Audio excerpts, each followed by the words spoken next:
2024 کا آغاز میں مزار قائد پر دعا سے کرنا چاہتا ہوں۔ میں یہاں پر آیا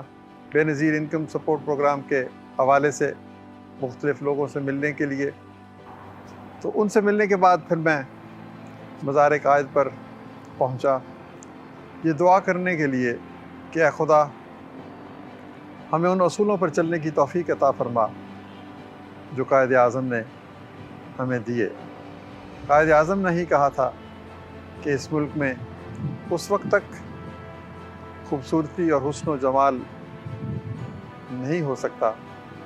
جب تک کہ یہاں رہنے والے غریب، کم وسیلہ اور مجبور و مقہور لوگوں کا ہم ہاتھ نہیں تھامیں گے۔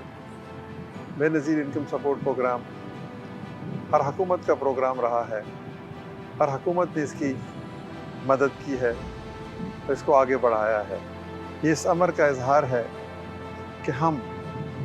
اپنے ان بہن بھائیوں کو بھی ساتھ لے کے چلنا چاہتے ہیں جو زندگی کی مشکلوں کا شکار ہیں۔